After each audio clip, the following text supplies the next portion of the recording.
যারা এই উৎসবে নেমে মিছিল করছেন, মিছিলের মধ্যে নানা রকম মূর্তি বহন করছেন, আপনি কি তাদেরকে মনে করছেন তারা জ্ঞানী ব্যক্তি? তাদেরকে আপনি যদি জিজ্ঞাসা করেন, এই যে পুতুলটা তুমি নিয়ে ঘুরে বেড়াচ্ছ, একটা বাঘ নিয়ে ঘুরে বেড়াচ্ছ, একটা পেঁচা নিয়ে ঘুরে বেড়াচ্ছ, এর উদ্দেশ্যটা কি? এই শোভাযাত্রার মাধ্যম দিয়ে আমরা মঙ্গল কামনা করছি। কার কাছে মঙ্গল কামনা করছি? আল্লাহর কাছে মঙ্গল কামনা করছি। তারা মঙ্গল কামনা করছে প্রকৃতির কাছে, নেচারের কাছে। প্রকৃতির কোনো ক্ষমতা আছে আমার কোনো উপকার করার বা ক্ষতি করার? হতে পারে তারা পিএইচডি ডিগ্রিধারী, হতে পারে তাদের অনেক বড় ডিগ্রি আছে, অনেক কিছু তারা জানে বলে মনে করে, তারা শিক্ষিত মানুষের আমরা হয়তো তাদেরকে চিনি, কিন্তু তারা নিঃসন্দেহে তারা জ্ঞানী ব্যক্তিদের অন্তর্ভুক্ত নয়, বরং তারা নিজেদের নফসের অনুসারী। আত্মাহারিক টিভি, ওহির আলোই উদ্ভাসিত জীবনের জন্য।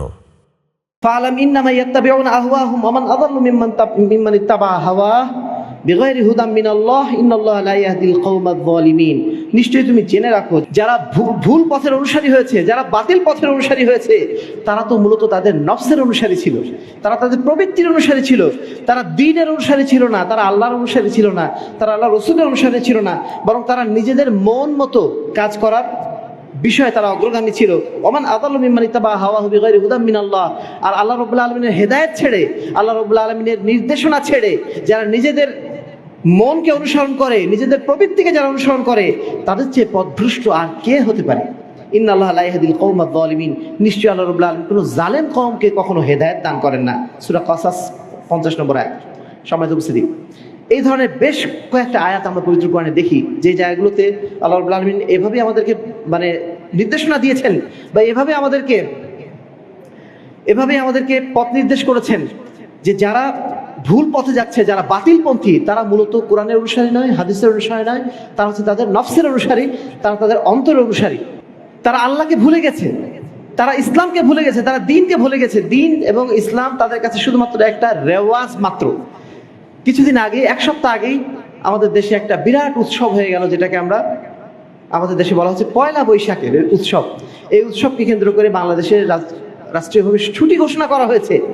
এই যে পয়লা উৎসব পালন করা হচ্ছে, যারা পয়লা উৎসব পালন করছেন, যারা এই উৎসবে নেমে মিছিল করছেন, মিছিলের মধ্যে নানা রকম মূর্তি বহন করছেন, আপনি কি তাদেরকে মনে করছেন তারা জ্ঞানী ব্যক্তি? হতে পারে তারা পিএইচডি ডিগ্রিধারী, হতে পারে তাদের অনেক বড় ডিগ্রি আছে, অনেক কিছু তারা জানে বলে মনে করে, তারা শিক্ষিত মানুষের আমরা হয়তো তাদেরকে চিনি, কিন্তু তারা নিঃসন্দেহে তারা জ্ঞানী ব্যক্তিদের অন্তর্ভুক্ত নয়, বরং তারা নিজেদের নফসের অনুসারী। না হলে তাদেরকে আপনি যদি জিজ্ঞাসা করেন, এই যে পুতুলটা তুমি নিয়ে ঘুরে বেড়াচ্ছ, একটা বাঘ নিয়ে ঘুরে বেড়াচ্ছ, একটা পেঁচা নিয়ে ঘুরে বেড়াচ্ছ, এর উদ্দেশ্যটা কি? তারা কি বলবে? উত্তরটা কি তাদের কাছে? কি আবহমান কাল ধরে এটা নাকি চলে আসছে? কোথায় আবহমান কাল ধরে চলে আসছে?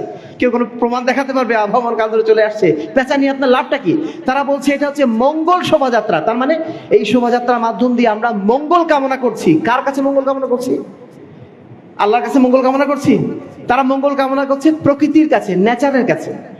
প্রকৃতির কোনো ক্ষমতা আছে আমার কোনো উপকার করার বা ক্ষতি করার? প্রকৃতি কি জিনিস? এটা একটা জড় বস্তু, এটা আমরা সবাই জানি, সবাই বুঝি। জানার পরেও, বোঝার পরেও আবার বলছি যে বছরের প্রথম দিন তুমি আমাদেরকে মঙ্গল দাও। বছরের প্রথম দিনের কোনো ক্ষমতা আছে আমাকে কোনো মঙ্গল দেবে, কোনো কল্যাণ দেবে? কেন করছে তারা কিছুই জানে না, এমনি করছে, এমনিতেই করছে। এই যে এমনিতে করার কাজটা, এটাকে আল্লাহ রাব্বুল আলামিন বলছেন যে এরা তাদের আসলে মনের অনুসরণ করে, তাদের ইলাহ বানিয়ে নিয়েছে তারা তাদের প্রবৃত্তিকে। তারা নিজেরাও জানে তারা কেন করছে। আল্লাহ বলছেন ওয়ালা তাকুনু কাল্লাযিনা নাসুল্লাহ, তোমরা তাদের মতো হয়েও না যারা আল্লাহকে ভুলে গেছে। ফাআনসাহুম আনফুসাহুম, ফলে আল্লাহ কি করেছেন? আল্লাহ তাদেরকে ভুলিয়ে দিয়েছেন, আত্মভোলা করে দিয়েছেন। নিজেরা কি কাজ করছে, কেন করছে, কোথায় যাবে, কিচ্ছু তারা জানে না। নিজেদের জীবনের লক্ষ্য উদ্দেশ্য সম্পর্কে তারা কিছুই জানে না। তাদেরকে আত্মভোলা আল্লাহ রাব্বুল আলামিন করে দিয়েছেন, কারণ তারা আল্লাহকে ভুলে গিয়েছে।